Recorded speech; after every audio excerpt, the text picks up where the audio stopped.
going to start our presentation on the Moss Landing battery fire. I'm introducing our lovely research director, King of the Hill, our rock lord himself, Ivano Aiello. So he's going to talk about what he's been researching regarding the impacts of the battery fire. And so give it up for our beloved Ivano.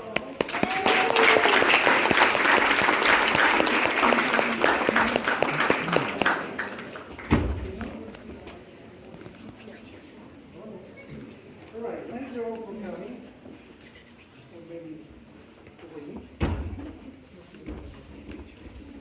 So my name is. No, give it. You introduce yourself. It doesn't matter. So my name is Ivano Aiello. I'm a professor at the Moss Landing Labs, and I teach geological oceanography and do research in geological oceanography. And I'd like to share with you some of the results of our research.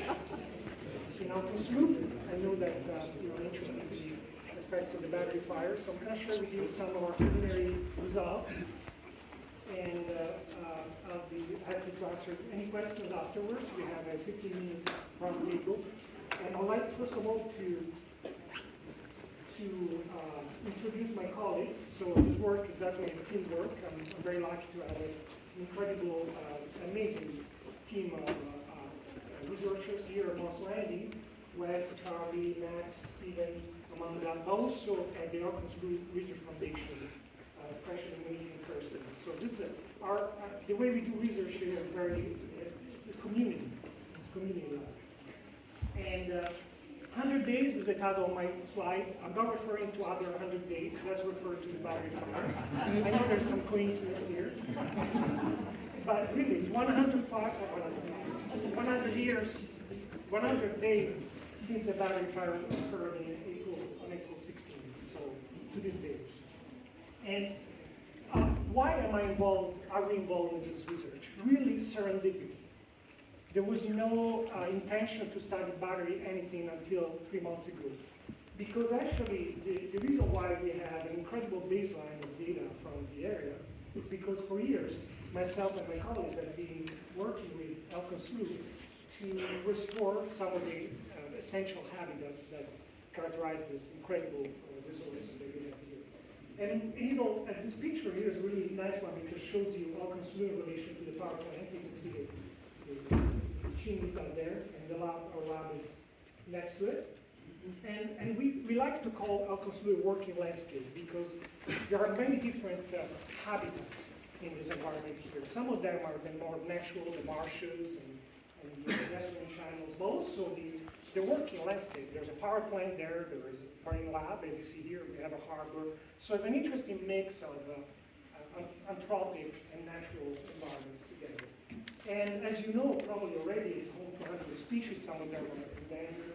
And for the last about 100 years, Alpha's Loop has been under threat because of the limited sediment supply to some of the marsh environment. Marshes have been sinking, and now they're underwater. And also, of course, there are other threats, which is sea level rise and eutrophication, which is the nutrients that have been added to the waters. So we have been, and the consequence is that has been eroding away slowly over time. And one of the projects is to restore some of those brown marsh environment by adding soils on top of that, and rebuild the vegetation and the habitats associated with it. And actually, these are really good slides to show you Esther Marsh, which is the sunny side where I worked, before in 2012, and after the sediments were added on top and new channels were manicured and plants started growing back. So that's why we have been working there for more than a decade. There was no any interest in looking for any battery-related problems. However, as you know, the Esther Marsh sits very close to the Moss Landing power plant. It used to be an old PG&E gas and oil power plant, which then was turned into a battery storage facility. And in particular, the Moss 300 watts phase 1 bistro facility, which is about 1 to 3 kilometers from our study site. So very close to it, as you can see here on the slide. And actually the lab, I don't have a pointer, I'll walk here. You're sitting right here. And I'll just, given the fact that I have a little time, I'm just going to give you a very quick summary of what happened in the last few months. So as you know, in January 2016, there was a fire at a nearby power plant, which occurred in the larger of this facility, the megawatts facility, phase 1. And 1,200 residents and us here from the lab were evacuated. The fire burned for about 3 to 4 days. And a few days after, the Department of Toxic Substances and Control collected samples of soil samples locally in the soil. And initial XRF screening, so XRF means X-ray fluorescence. It's a method to measure elements in the soil. And actually, what you see here in the picture is one of those units, which is actually portable, it's a field unit. So initially they detected high levels of concentration, so degree, and then eventually they did further soil samples, and they kind of, well, let's talk about it later. But I want to show you what we found a few days after the fire when we went back to our study sites in our facility. This is about a few days, probably the 21st of January. So there were obviously pieces of burned material all over the place. And they were just sitting there. Some of them were really large, and they were from 1 to 3 kilometers away, and that's as far as we went. So I don't know whether we went further. But there was definitely soot all over the place, black stuff. And actually, you can see in the picture some of those materials have smears, like these kind of metallic smears that turned out to be heavy metals. And so, out of curiosity, we went back to our previous study sites, and so we have those, what we call transects, which are literally kind of lines where we plant posts every 10 meters. So we always go back to the same place. That's how you do marsh restoration. You go back, you monitor, you see change over time. So out of curiosity, you can see me without a mask there because everything was okay. So I went out there and I just started measuring the soil. And it was clear since the beginning that something was different than before the fire, not just large chunks of material. So I'm going to show you one of the first results from the study, which is, so please bear with me, I'm going to show you some plots. We'll be okay with plots. In this case here, the plots show 2 of the elements which are clearly associated with battery material. One of them is nickel, and the concentration of the parts per million, and the other one is cobalt. And they are plotted against each other. And this is a way to figure out whether these elements are associated in any way. So if they know each other, they tend to change together. Like in this case here, you can see that it goes on a very straight line, which means that when you get more cobalt, you get more nickel, and vice versa.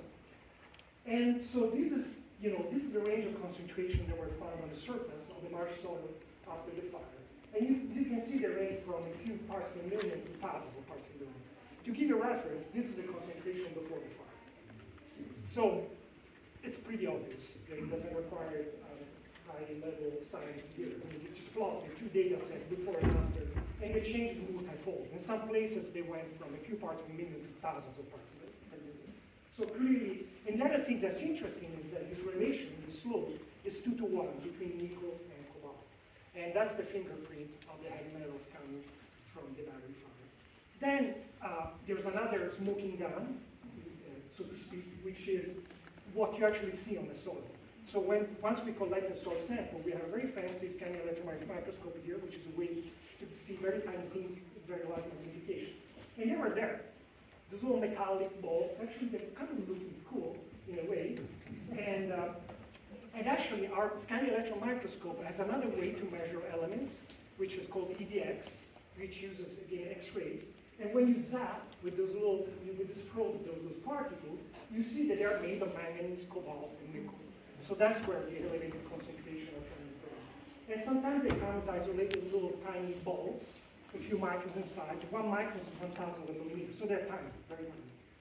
But oftentimes they come aggregated in larger bundles, like the one you see on the right, which are about 100 microns. That would be the PM10, exactly, 100 microns PM10. And out of curiosity, so before I put everything together, I Googled it. And that's what I found. Actually, this is I like to keep it because it reminds me that day when you're like, oh, that's what it is. You can buy those guys there. They're cathode battery material that they, those lithium-ion batteries. So the association was clear. So let me show you some of the Really not okay with time. Let me show you some of the results of the monitoring. So we've been monitoring the soils over time for about 3 months, and I'm going to show you for the first time some of the maps that we put together, and then we'll have a conversation about that. So here's the way it works. The study area here, so this is the battery facility, this red box here, and this is the Esther Marsh restoration area, and we extended the surface to a larger area. So this is the situation before the fire. Those are heat maps, so the intensity of the color represents concentration. So this lighter color means lower concentration. And each scale bar has different numbers. So of course, I don't have enough time to go into detail. But basically, most of the places that we measured before the fire had a low concentration. Now let's look at what happens after the fire. As you can see here, so the concentration went from, let's take, something to jump up there, from less than 100 parts per million to thousands, as you can see on those really much darker spots here. And the other interesting thing is this, if you notice, is that as you get closer to the power plant, actually the concentration will go down. So the bullseye, the place where this airborne particles, by the way, they got their airborne from a smoke plume, wasn't next to a power plant, but a few kilometers away from it. Maybe the wind, maybe other things. Okay, there are probably a combination of things. Then we continue monitoring, and after 1 month, you remember there was a pretty large precipitation event in mid-February. It rained a lot, basically, and also those are wetlands, so the tides come in and out. So this is what we found when we did the last survey in March. Most of those heavy metals were gone. So possibly they got washed away, but they don't disappear. Those things don't disappear. It's metal. It doesn't go away. It doesn't. However, there are a few spots where they're still persisting, and those are the salt pans in the tidal wave. Finally, good. Let me say something about what we are looking at here. So this was an asphalt deposit. It wasn't an avalanche from the power plant. In other words, the stuff that came from the sky was dust. So it made the dust layer. So the layer is a few millimeters thick at best. So actually, you can see an actual sample. So the layer, where we've actually found the heavy metals, is the very surface. So depending how you sample, you're going to see different concentration. A concentration is something relative to a volume or a mass. So if your reference is as much, you're going to find a certain concentration. If you're getting a larger volume, your concentration is going to be lower. Just the way it works with concentration, right? So we actually did a really cool experiment, which is we took samples in the field using a scoop. We scooped out really like chunks of soil, the very surface of the soil, measured the thickness, and then measured the difference between the signal, the concentration that we were finding in the field, versus what we were measuring in the lab. And what we found is that there's a good correlation between sample thickness and ratio between field measurement and lab measurement. In other words, the thicker the sample you collect, the lower is going to be the concentration you're going to measure in the lab. So if you have 500 parts per million in the field, and you take a 1-inch sample, which is commonly used by EPA and other agencies, then you're going to find nothing. It's just the way it works, the concentration. So the bigger your sample, you're going to find lesser. You're not going to find nothing, but you're going to find less. Okay. Finally, the last thing I want to share with you is that we're talking only about bare soils. That's all we focused on. We avoided vegetation. However, when we collected samples from leaves, like this beautiful bristle stone, the metals were there. The canopy was capturing the stuff that was coming from the sky. So we were intentionally looking at the bare soil, but our numbers, so like this number here that you see here, this 25 tons of metric tons of heavy metals, is actually only for the bare soil. So all these are underestimates, okay? And this is the end of my presentation. And I think, yeah. Questions? I'm good? Yeah, you're good.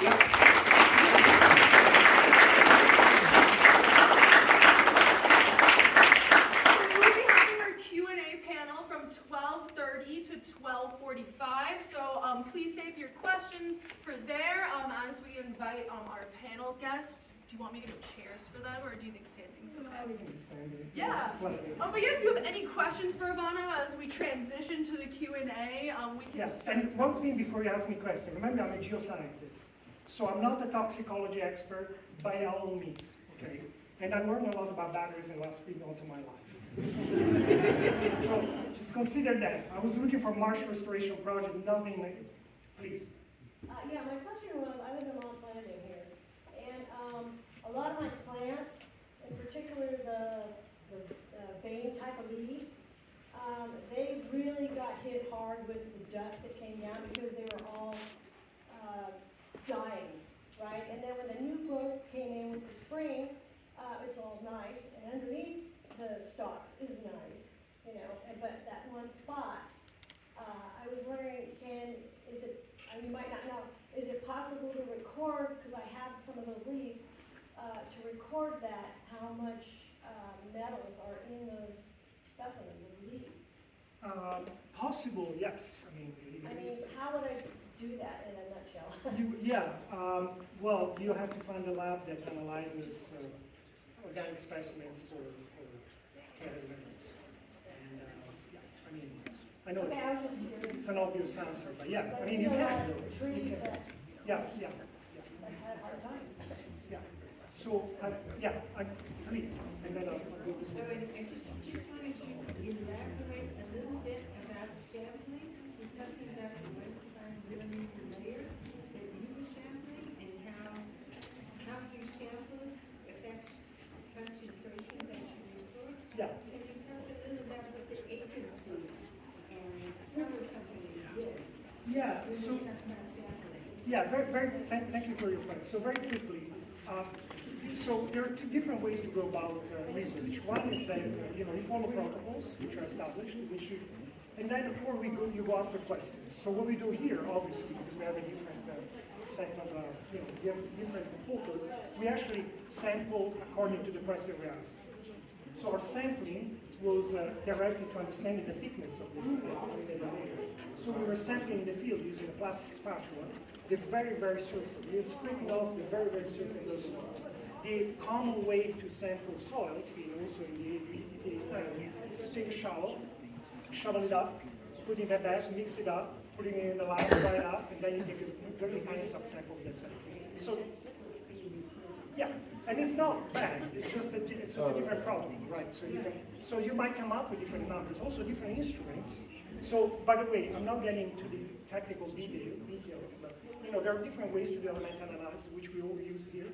Like fluorescence is one. The other one is mass spectrometry. Actually, Wes, my colleague here, did a lot of mass spec on our samples. So we're replicating the measurement with different instruments. So each instrument gives you a different story. Okay, please. Yeah, so you said that your latest test in March showed a lower concentration of heavy metals. Is that due to the sampling technique? Is it there and it just moved down and further into the soil profile, or did it actually go somewhere? Sample technique was the same. The operator was me, it didn't change, and the instruments were the same, so everything was the same. What changed is the concentration. What happened to it, the working hypothesis is that the runoff, the surface runoff, picked up some of the heavy metals and moved them. Now, as we'll discuss in a few seconds, we're trying to figure out exactly where they went. Did they end up in the almost through water shed? Did they end up in the sediments beneath beneath the channel? Did they end up in the ecosystems? How much? Some of it might actually have percolated through the soil. Yeah, So if it's attached to a particle, it might move with the particle. it is a particle. I showed you the picture, right? Those are little metal balls, which initially were not reactive. They were like little tiny particles. So, but that's this is only 100 days. I mean, this is already a ton of information. Right? So now we have months, and we're sampling everything we can. They're really doing anything we can do. And I'll go this way, and then please stop me whenever. Please. I wasn't able to attend, but about a month ago, you had a graduate level seminar presentation at UC Santa Cruz. And a friend of mine was present and said that you had slides that demonstrated a correlation between your sampling and the sampling done through Biomax and then analyzed by the ALS lab that was organized by Brian and Angie Roeder of Never Again Moss Landing. Is there a correlation, and is it possible for the public to gain access to those slides if those slides exist? So, thank you for the question. So the correlation is as such, as the one you're seeing here, which is the fact that that study, which I wasn't part of it, it also uses a different technique, right? It's goes cycle. So it's kind of apples and oranges, you can mix up the numbers. However, what they show is that the bullseye, as I was mentioning earlier, is not around the power plant, but is a few miles away from the power plant. So that was the thing that I brought up. How, Coondale's here, right? That's where I live too. So this is where we find the iron concentration, not as you get closer to the power plant, but some distance from it. That was my correlation. But there's no correlation between numbers, because we use different techniques. Does that make sense? Yes. Okay. Oh, please. Any studies about the channel into the harbor and the canyon, Yeah. submarine canyon? Yeah. We have. That's what we're going to be talking about in the next few minutes, right? Yeah, I think that's a great transition. I think we should let on the panel Yeah. so we can have a greater variety of perspectives and different disciplines of research. Wonderful. Yeah. Yeah. Let's do that. Come on. Yeah. Come on. Come on up, guys.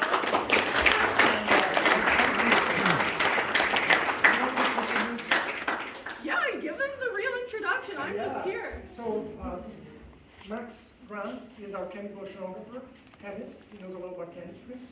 Yeah. Wes Hine, you're just incredible. He does thing. He works in the marine pollution lab here, and he has been working on mercury actually contamination for many years. And he's also running samples with his mass spectrometer. And then Amanda Khan is our invertebrate ecologist and sponge guru.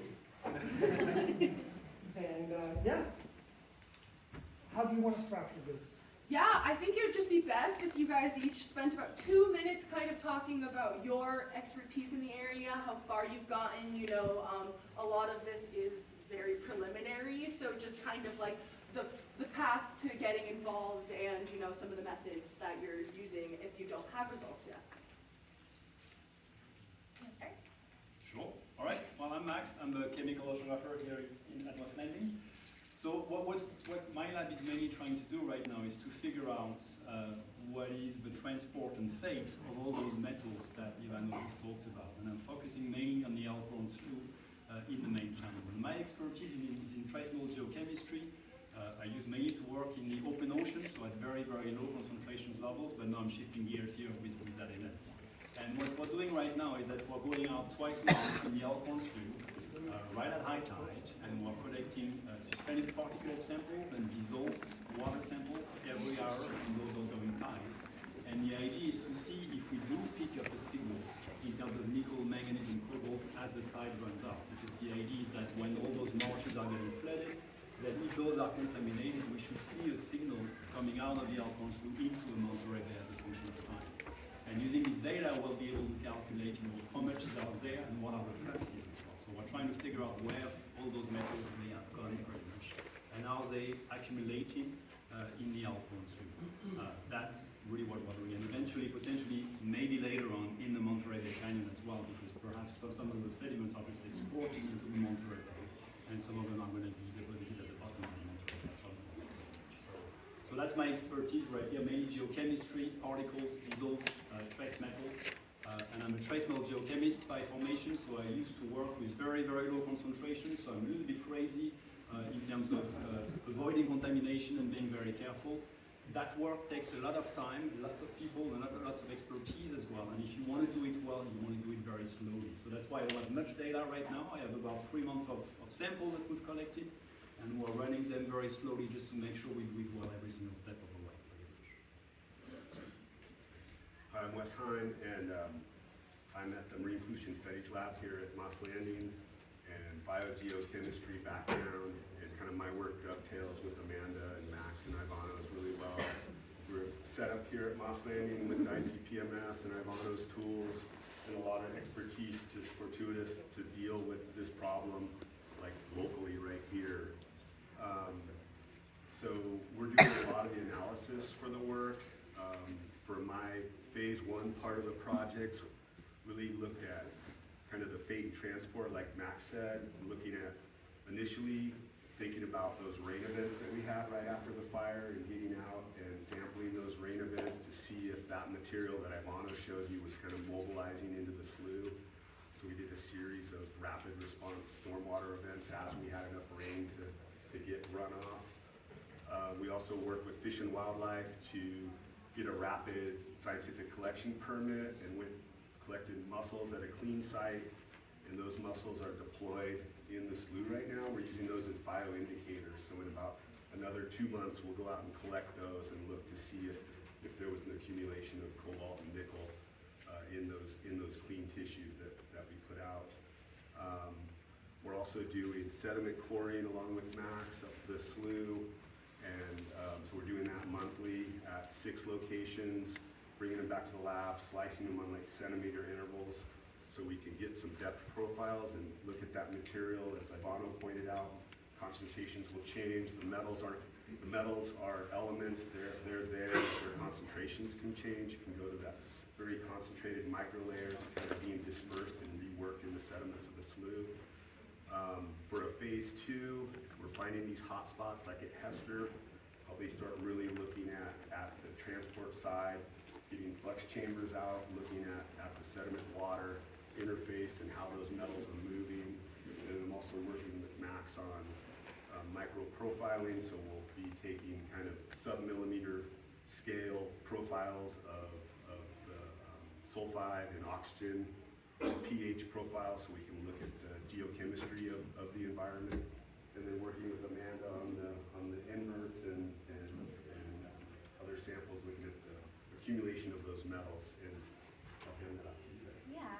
So hello, I'm Amanda Kahn. I'm a deep sea sponge biologist. But through studying sponges, I study filter feeders in general. These are invertebrates that filter water through their bodies and concentrate food or other materials through their feeding activity. And so when the fire happened, I'm trying to think about some of the pathways that any material might take, and in biological systems, a filter feeder is a good concentrator of material, and so it seemed like a place to think about monitoring. And that spurred then exploring, basically now with a big team of others who are looking at different biological species, how might these metals move through or into food webs. And so we're collecting species that are filter feeders or deposit feeders, which basically feed on material from the surface of the sediments, like crabs. Filter feeders are things like mussels, clams, oysters, sponges. And we're also focusing on how anything that might be taken up in those bodies, whether it passes through their bodies, they just eat it and poop it out, or whether it accumulates in their tissues and might accumulate then up into food webs, in which case some of the top predators that might be affected we wouldn't monitor right away, but could be, sea otters, right? They eat crabs and mussels, and then we are top predators. We eat some of those same crabs and mussel species, and so trying to just get an idea of monitoring and finding out what pathways may exist. We don't know if any do. And so we're doing this in partnership with the Elkhorn Slough National Estuarine Research Reserve and with the Amundsen Land Stewards. And if anyone's interested in being involved, we do go out and get muddy and go and collect some of these creatures. First we were doing it once a month, now we're expanding the frequency a little bit, or decreasing the frequency. But yeah, reach out if you're interested in coming out to help with that. We don't have data, we don't have results yet. We have our first samples going in for analysis, so we're excited to have those soon. But really right now it was organize and very quickly go out while, collect the samples while they're there, especially with the help of Fish and Wildlife, getting that permit underway too, and yeah. Let me say one more last thing, and then we will close. This incident happened 100 years ago when the funding situation got really bad for science. Coincidentally, again. We were very, very lucky to be supported by private donors. Without them, we wouldn't be able to do any of this, because science is expensive, and we need to pay people in the field, we need to pay for a lot of analysis, so we're very thankful for that, and because otherwise you wouldn't see any of this. So I'd like to, thank you for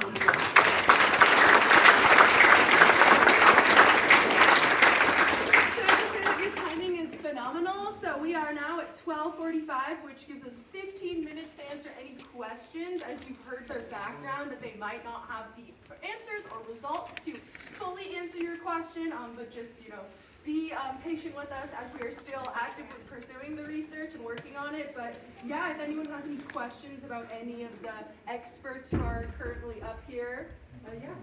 What is your hypothesis with, when you have submitted a couple of CFX, what is your hypothesis? Yeah, good question. I hypothesize that we may see some signal, especially in the earliest samples that we collected in January in the filter feeders. First, I don't have a strong hypothesis for whether it accumulates in different tissues. The different metals, and actually Wes, you worked on muscle monitoring with this through Muscle Watch. Yeah. There are different metals that accumulate in different tissues for different species, right? So muscles would be a good bioindicator for nickel and cobalt, for sure. Okay. So Yeah. that's definitely a first place for us to look. You guys can take over. I'm not going to answer any questions. I feel weird picking them out for you. The original fire started on January 16th, we know that. Then the samples were taken, as Narragansett Moss Landing, as we did the surface samples, were taken soon after the first fire. Do you have anything separated after the second fire?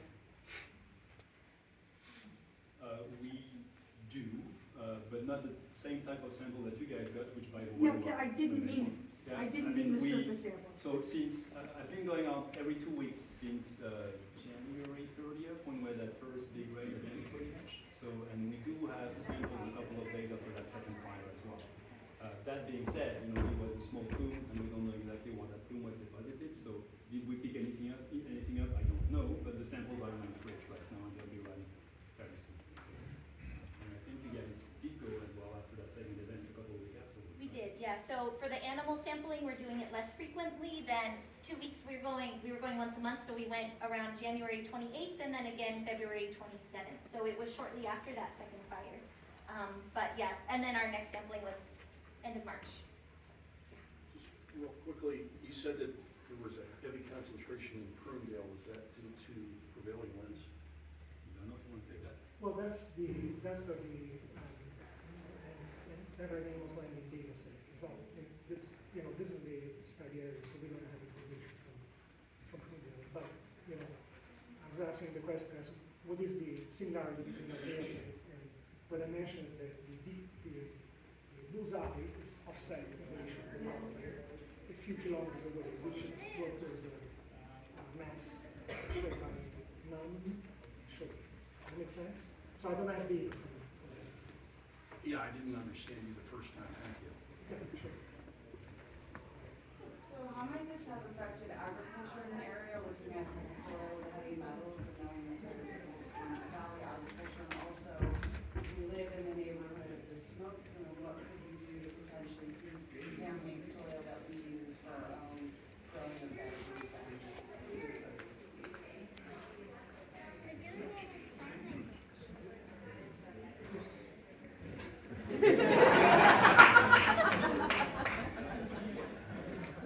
Well, I think from the information you showed that there was material on leaves. Well, yeah. So, I mean, Yeah. saw material on leaves. Yeah, oh yeah, there was definitely, definitely. And about in terms of the, what we should do to go about this, is I'm really not the right person to ask. I mean, not the right people to ask. We collect data, we make, very tedious measurements and publish them, and then the authorities will answer. Okay. Sorry. Yeah, good question. I'm wondering about your sampling areas. How far up the sewer are you going?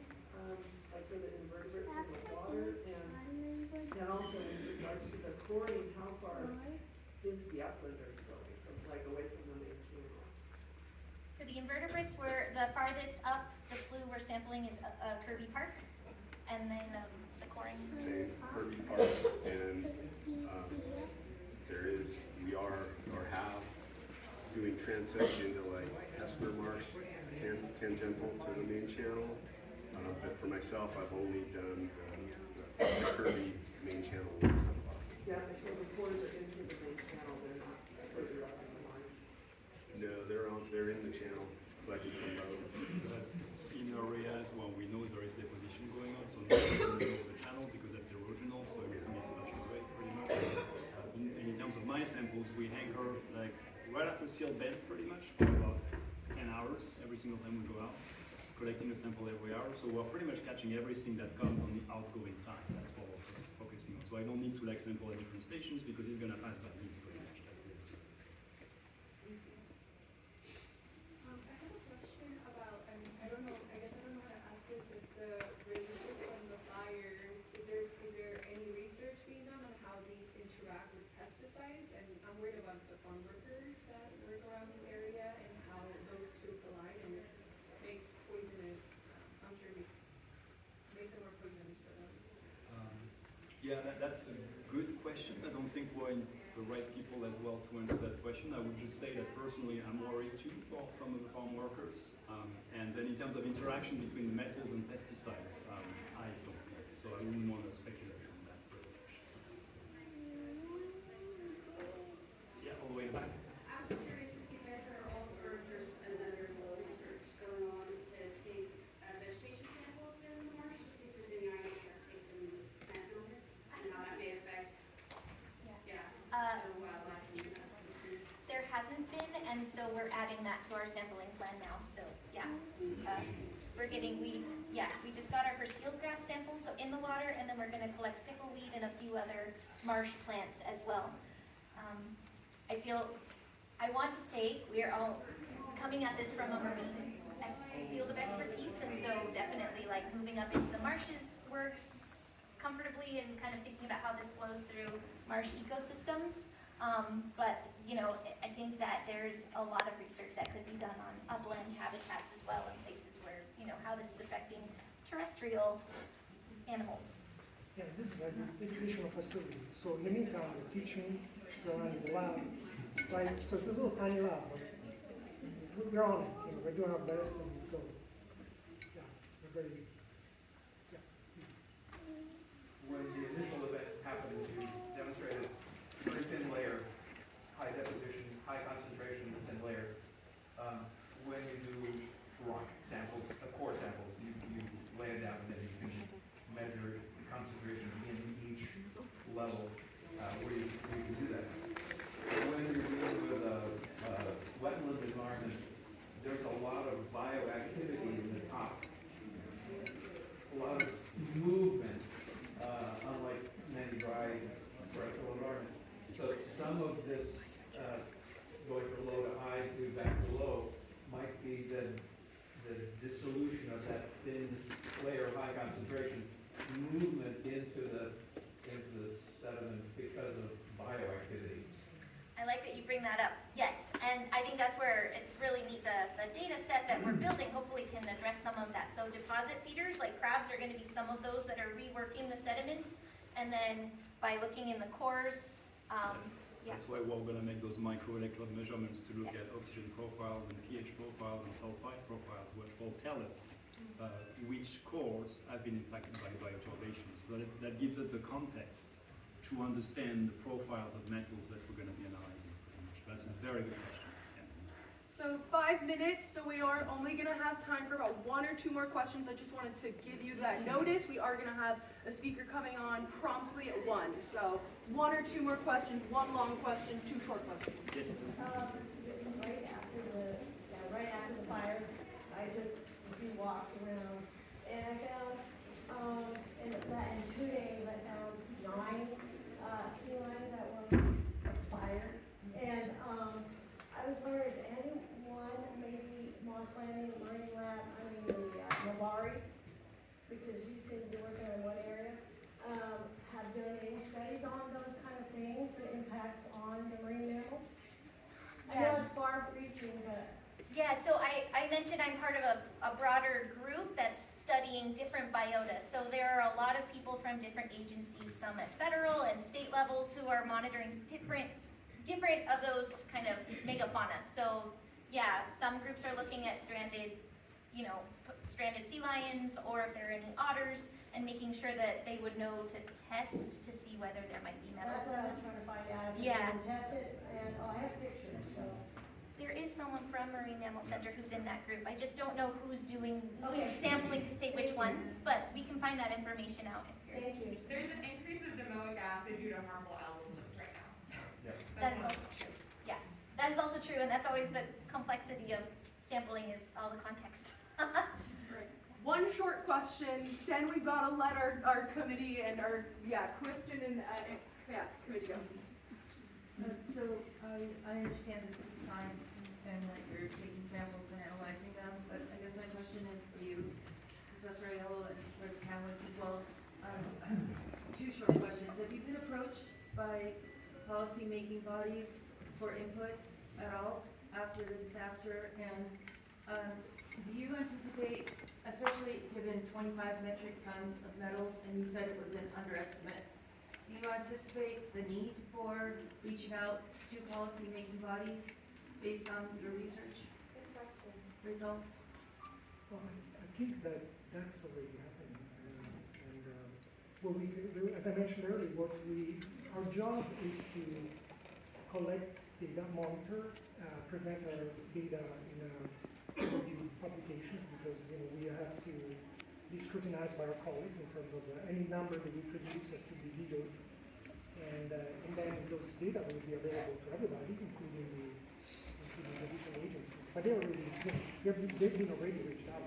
You heard about that.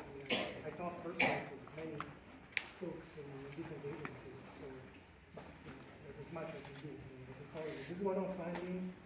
This is what I think why there's a difference between some of the data being presented by other labs, which they're all legit, but as I mentioned, sampling can be done differently. This is as far as we can do. And it's also very easy doing this, by the way. I mean, this takes a lot of time, and so publication will come out. We'll figure it out. I mean, we're really putting all our energy and focus on this. There's as much as we can do. Yeah, as a graduate student, I just want to say that I have had all of these speakers as instructors, and they are incredibly busy. Chemical oceanography, geological oceanography, marine ecology, invertebrate zoology, diving. So they are huge integrative parts here at Moss Landing. So we appreciate you for your research and for just being, spearheading this crazy work. So.